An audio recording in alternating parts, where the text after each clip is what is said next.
Well, hi there. Welcome to my YouTube channel. My name is Rick Goatsy. I'm a Canadian author and I write the Little Ricky short stories collections. I currently have 3 collections available for sale. Well, 2.5 because I'm working on the 3rd, but I have a few collections out there available for sale. And the first one is called Little Ricky, the Boy from Otter Lake.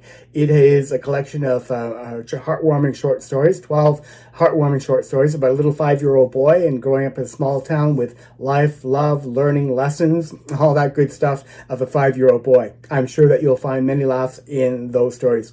I sell my stories individually or in collections. Collections are of 12 stories, and stories can be found, like I say, individually as well, should you want to build your own collection. I sell my stories in paperback version on Amazon.ca. The Canadian version of Amazon. I also sell ebook versions there as well, if you prefer an ebook for a Kindle reader, but it can also be read on a web browser. And finally, I also sell the books in audiobook format, and those are available through Kobo. Kobo is a Canadian company that sells audiobooks. I sell my audiobooks off all my stories and collections through Kobo.com. Again, my first collection, Little Ricky, the Boy from Otter Lake, and this is basically a paperback version of it. Like I said, it's available as well in ebook version and in audiobook version. My fans really did like the first collection, so this year, just earlier this year in March, I published a new book called Little Ricky, the Boy from Otter Lake, the sequels.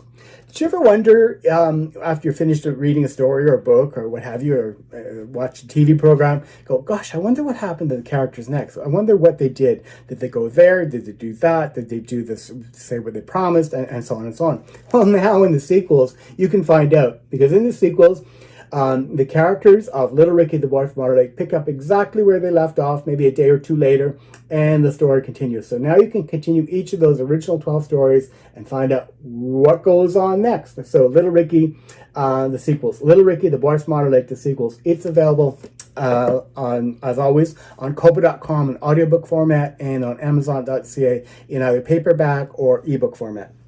My second collection, which is the feature today, one of the stories from my second collection, the feature today for Reading with Ricky, is going to be from this collection. This collection is called Little Ricky, the Lad from Otter Lake Adolescent Adventures. This is my second collection. It equally contains 12 heartwarming short stories. However, the collection was so big that when I was publishing, I had to break it into 2 parts. So this collection, Little Ricky, the Lad from Otter Lake Adolescent Adventures, is sold in 2 parts. Part 1 contains the first 6 stories, 1 through 6, and Part 2 contains the second six stories, stories 7 through 12. So today's story is the second story from this collection, and it is called Be Mine Sweet Valentine. What I'm showing you here is the paperback version of Be Mine Sweet Valentine. It is equally sold, though, as an audiobook if you prefer audiobooks, or as an ebook for Kindle readers or to read it on the web. So today's Reading with Ricky is going to be Be Mine Sweet Valentine. It's a Valentine story, but it's a beautiful little love story for any time of the year. So it can be enjoyed at any time of the year. So I just want to tell you a little bit about me before we get into the Reading with Ricky segment for today. Who am I? I am Richard Jen Goatsy, and I'm a Canadian author starting out. I've been selling for a couple of years now. And do I want to become rich and famous as an author? Well, that would be lovely, but no, not at all. When I retired from the public service, I really wanted to do something to help people. And unfortunately, when I retired from the public service of 35 years working in documentation and writing in the federal government, the pandemic hit in 2020. And so, of course, what I wanted to do was to volunteer with seniors and to help out seniors by reading to them and what have you. But that couldn't happen because we're all in lockdown. I don't remember those dark pandemic days. So rather, I was encouraged by my sister to start writing stories, and I did, and I started publishing them on social media, and I found out that people actually like what I write. So my fans encouraged me to write a few collections of stories, and now I'm up to over 40 stories. I sell them in collections and individually, but I have over 40 stories available for sale. What do I do with the money that I earn, the royalties that I earn from these books? So what happens is when you buy a book from me, you pay Amazon or Kobo, wherever you're buying the book, and then I earn royalties. I earn royalties because I'm the author. I own those works. I have the copyright for those works, and I earn royalties from those sales. I don't keep a penny of it. I don't keep $1. I don't keep anything of it. What I do is I deposit it into a bank account, and each Christmas time, I take all of that money and I donate it to a food bank. So I'm using my talent as a Canadian author to give back to society. I'm using my talent to earn money to help support people who have to use the food bank. My ultimate goal is to give to food banks all across Canada, but I'll need more support to be able to do that. Currently, I'm able to give between $500 to $600. One year it was $1,500 to a food bank every year on the books I sell. So hopefully this will keep on going and I'll be able to do a whole lot more. I'm going to continue writing for you. I'm writing my third collection. I currently have, it's called Little Ricky, the Young Man from Otter Lake. I currently have 4 stories completed. Well, 3 published, and the 4th story is almost completed. I'm going to be publishing the 4th story very soon, probably by the end of the summer. So again, my goal there too is to have 12 stories in that collection, but it's coming along. Due to some health issues that I had to slow down my writing, so it's going to take me a little bit longer to finish that, but I'm going to continue writing for you and writing to help support the poor. Anyway, hang in there. Today's Reading with Ricky, Be Mine Sweet Valentine is coming right back. I'll be right back.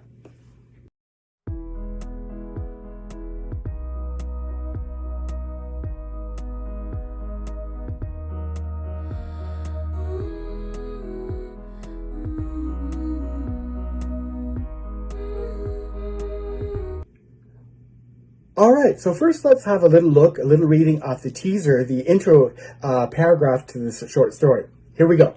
Be Mine Sweet Valentine. February 14th, a day dedicated to sharing love, is just around the corner.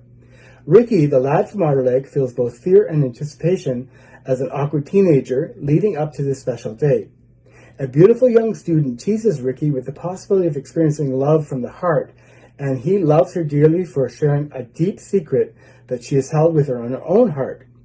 2 astute women, one a brilliant science teacher, Mrs. Perry, and the other a compassionate English teacher, Mrs. Kavanagh, help Ricky to better understand the physics and functioning of the heart. But it is his brother Chris who sparks an idea in Ricky in showing his classmates that the heart indeed holds love, emotion, and compassion. So hang in. I'll be right back with the reading at the beginning of Be Mine Sweet Valentine.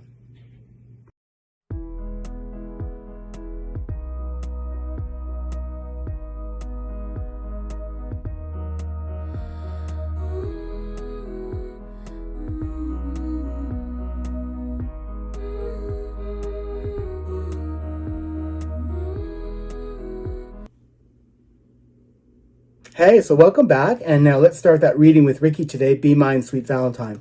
Here is the paperback version of the book, and inside we have some artwork. We have some artwork here which shows a little bit about what's going to transpire in the story. There's some great photos there to share, and here is the school in the background and one of the teachers who is featured in this beautiful story called Be Mine Sweet Valentine. She was an excellent science teacher, and I used my memories of Mrs. Perry to create this character, a loving character within this story, a fictional character based on Mrs. Perry. So let's have a reading of this short story to see how it begins. Little Ricky, Be Mine Sweet Valentine. Ricky tried to block out the buzz from all the conversations that were happening simultaneously around him. It was lunchtime, and the school cafeteria at Victoria Avenue High School was packed. It seemed that no one wanted to venture out for their lunch today because of the dreadful minus 25-degree Fahrenheit winds. Any prolonged time outdoors on a frigid day like today would translate to definite frostbite on any exposed skin. As such, wise students decided to stick with and eat the mystery meals prepared by the cafeteria staff, or their own bagged lunches, rather than walk over to Bob's Chicken Coop Snack Shack, a burger and fries joint located across from the IGA grocery store. The long Canadian winter was dragging on, and Ricky was not happy about it. He much preferred the sunny, hazy, hot days of summer. It was only early February, which meant that there were at least another 2 months or more of winter to endure. Thank goodness, he thought to himself, that at least he could enjoy cross-country skiing, skating, snowmobile rides, and activities at the upcoming Otter Lake Winter Carnival at the end of the month to help get him through to springtime. Once spring arrived, it would just be a few short months until summer and the end of yucky days at high school. Just now, however, he felt annoyed by all the hustle and bustle around him. He felt lonely. Though he was in a room filled with others, no one came to sit with him on this day. For some reason, because of all the taunting and teasing he endured, he became withdrawn, quiet, and nervous around other teens. He pretty much kept to himself, and his peers all avoided him. From what he could hear and see, the chatter was mostly about teen love and romance. On his left, two grade 9 lovebirds were entwined in each other's arms. The young couple looked at each other with smitten eyes and were just leaning in for a deep, wet kiss. This manifestation of youthful love made Ricky a bit uncomfortable and envious. The poor lad at age 14 had never yet experienced French kissing, or even a beautiful loving embrace from a young lady, or from anyone he felt romantically attracted to. Feeling embarrassed, he quickly looked away. On his right, a gaggle of giddy girls sat eating and sharing their lunches. These excited young females were exchanging gossip, and their likes or dislikes for this boy or that. Their chatter at the moment was focused upon next week's Valentine's Day dance, a school event that would take place the afternoon of Wednesday, February 14th, and of which Handsome Dude would probably ask each of them to the dance. In celebration of the feast of St. Valentine, the Shawville Arena Hall, a large party room above the arena, was rented for this school-sponsored event. Everyone was super excited for the upcoming event, but not Ricky. The thought of it made his stomach queasy. He would rather stay at school and suffer through 3 of Mrs. Ringrose's French grammar classes in a row. Across the cafeteria, sitting at a second row of tables, Ricky noticed a group of guys he knew. They were fellows in the same grade as himself, and because of their good looks and defined physiques, they were considered the cool dudes or jocks. It seemed these lucky chaps had no problem attracting the girls. Currently, they were eyeing any pretty girl that walked by, making goo-goo eyes at them and whistling. Sometimes their catcalls reeled in a pretty lady, other times the gal would shrug her shoulders and quickly scamper away.